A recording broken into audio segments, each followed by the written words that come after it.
Bom, galera, a gente está aqui reunido para o nosso último vídeo do ano. Que 2020 vá em paz e não volte nunca mais.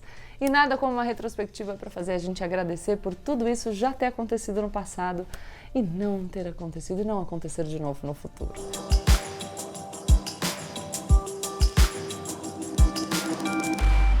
Olá pessoal, como eu sempre digo, a partir de agora, menos emoção e mais razão. Se bem que a gente vai fazer uma retrospectiva, então talvez a gente acabe esse vídeo chorando, não é? Porque a gente está falando de 2020.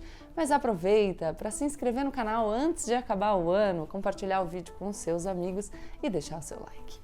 Lá no século passado, ou seja, no começo de janeiro de 2020, a gente começou o ano achando que o mundo ia entrar na Terceira Guerra Mundial, depois dos Estados Unidos terem assassinado o líder militar iraniano Qassem Soleimani. Saudades desses memes, né, gente? Saudade da época que a gente achava que o mundo ia entrar na Terceira Guerra Mundial e mal sabia o que aconteceria depois. Mas para o final do mês e se intensificando em fevereiro, nós começamos a ouvir falar desse negócio de uma doença que começou em Wuhan, na China, que estava fazendo o país entrar em lockdown. Tudo parecia muito absurdo. Como é que você ia trancar milhares de pessoas em casa para conter um vírus? Pois é, gente. Teve até carnaval aqui no Brasil. De tanto brincar com o fim do mundo na internet, meu povo, o fim do mundo chegou. Cuidado aí com a lei da atração.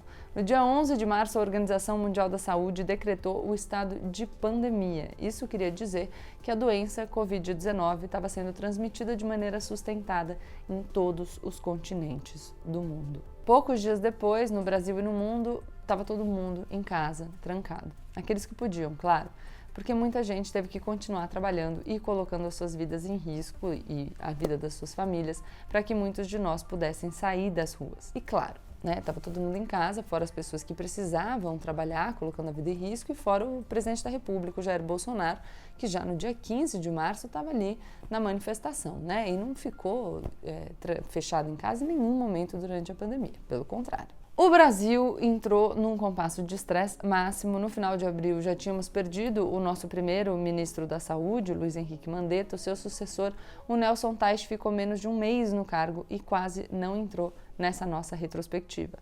Foi nesse momento também que o Congresso Nacional, com enorme pressão da sociedade civil, decidiu criar um auxílio emergencial de R$600 para permitir que os mais vulneráveis ficassem em casa durante a pandemia. Uma política pública desse tamanho, em tão pouco tempo, operacionalizada em tão pouco tempo, certamente vai se tornar um marco na nossa história. E vamos lembrar aqui, gente, que a proposta do governo era pagar só R$200 de auxílio emergencial, embora o governo tenha feito muita propaganda depois em cima do auxílio emergencial de R$600. Nossa, eu estava quase esquecendo aqui, mas no final de abril, o ex-ministro da Justiça e Segurança Pública, Sérgio Moro, pediu para sair do governo. E pediu demissão, acusando o presidente de querer interferir na Polícia Federal para proteger a sua família de investigações. Agora a gente tem o presidente também instrumentalizando a ABIN, enfim. Foi também quando teve aquele discurso do presidente sobre a piscina do Alvorada e o encontro com o Sérgio Moro no aeroporto, um dos marcos do movimento surrealista brasileiro. Vocês lembram do aquecedor da piscina? Esse discurso é maravilhoso, gente, vale a pena. Procura aí na internet, assiste esse discurso de novo que vai melhorar o final, quer dizer, melhorar o final do ano, não sei, a gente pode terminar o ano em desespero, absoluto desespero, pensar que essa pessoa é o presidente da República. É isso, pessoal, esse é o clima da retrospectiva, a gente ri para não chorar, é a nossa única saída. Em maio, as coisas ficaram bastante complicadas, além da pandemia, vocês devem se lembrar que ocorreu a morte do George Floyd, em Minneapolis, nos Estados Unidos, e a morte dele foi o estopim de uma onda de protestos lá e cá e em vários lugares do mundo. Dessa vez, parecia que tinha alguma coisa diferente acontecendo. A pauta da justiça racial entrou em lugar de destaque. Com tanta injustiça e tristeza no mundo, a nossa tolerância para o horror parece ter diminuído. Aqui no Brasil, claro, como em todos os anos, nós também tivemos os nossos exemplos de vítimas da violência de fundo racista, como o menino João Pedro, morto enquanto brincava dentro de casa por uma operação policial em São Gonçalo, no Rio de Janeiro, enfim, como tantas outras crianças nesse ano também, e como no caso recente do Beto, morto em um supermercado em Porto Alegre pelos seguranças que o espancaram até a morte, o mobilizaram ali. Vocês devem se lembrar porque foi bem recente. Em junho, as manifestações que afirmam que vidas negras importam tomam o mundo, estátuas de personagens ligados ao nosso passado excludente e escravocrata são derrubadas em diversos protestos. Enfim, embora nós estejamos longe aí de resolver de forma definitiva o problema do racismo estrutural, e a gente sabe disso porque em reação ao caso do assassinato do Beto, algumas pessoas insistem nesse mito da democracia racial e da harmonia entre todas as raças. Exemplos claríssimos desse tipo de conduta são as falas do presidente Jair Bolsonaro e do vice-presidente Hamilton Mourão negando que exista racismo no Brasil e falando que a gente vive um espaço que foi construído pelas raças em harmonia.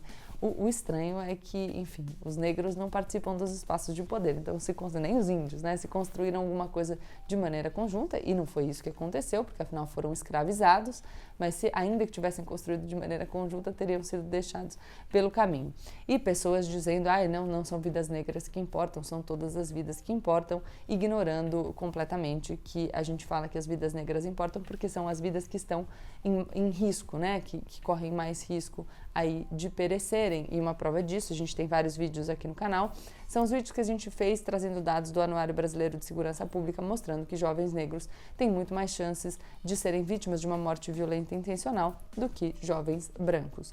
Uma boa notícia é a criação da Frente Nacional Antirracista, que tem conseguido algum sucesso aí na sua empreitada. Então aqui já quero deixar um abraço para os meus amigos, Silvio Almeida, para o Preto Zezé, presidente da Central Única das Favelas, presidente nacional da Central Única das Favelas. Essas são iniciativas que podem ter um impacto imediato e melhorar a vida das pessoas no hoje. Ainda que as pessoas tenham planos mais ambiciosos para o amanhã, a gente não pode ignorar a situação de vulnerabilidade que faz vítimas no presente. Então, um beijo para os meus amigos e parabéns para quem está nessa luta. Bom, finalmente o Brasil descobriu a resposta para a pergunta que marcou 2019. Onde estava Fabrício Queiroz, o ex-assessor do presidente, ex-assessor do senador Flávio Bolsonaro? Ele estava escondido, olha só, no sítio de um advogado de Bolsonaro, na cidade de Atibaia, a cidade que misteriosamente está envolvida nos maiores problemas dos nossos presidentes da República. Fica aí a sugestão para alguém desenhar o mapa astral de Atibaia e contar por que tudo isso acontece lá naquela cidade. A gente também fez o quê? Passou o primeiro semestre contabilizando os crimes de responsabilidade do presidente Jair Bolsonaro. Presumo eu que a gente não vai parar de contar até o final do mandato, a lista é longa e lá no comecinho do canal a gente já estava falando disso, então se vocês quiserem dar uma olhada nos vídeos antigos, tem vídeos bem interessantes. Em julho, o presidente Jair Bolsonaro divulgou que contraiu o vírus da Covid-19 e assustou as emas do Alvorada com caixinhas de cloroquina. Aliás, as emas do Alvorada, né, que bicaram o presidente Jair Bolsonaro, fizeram mais pelo Brasil em 2020 do que muita gente. Disse aqui que o Bolsonaro assustou as emas no Palácio da Alvorada com a caixinha de cloroquina. E aí eu me lembrei de dizer o quê? Que a cloroquina é o mascote do Brasil em 2020, né? Olha a fase que a gente está vivendo. No meio de uma pandemia, o presidente gastando dinheiro com remédio que não funciona. Para quem quiser saber um pouco mais também sobre essa história envolvendo a cloroquina, acusações de superfaturamento na aquisição dos insumos, a estratégia do Bolsonaro de vincular os militares com questões sensíveis do governo, como, por exemplo, o meio ambiente e a gestão da pandemia, tem vídeo aqui no canal também sobre isso. Em agosto, uma enorme explosão na zona portuária de Beirute, no Líbano, devastou o centro da cidade. As imagens foram impressionantes, a gente também fez vídeo aqui no canal com o Pablo Reli, meu amigo lá de CNN. Em setembro, os incêndios no Pantanal atingiram um patamar histórico e, claro, para repetir 2019, o presidente negou as queimadas, negou a gravidade da situação.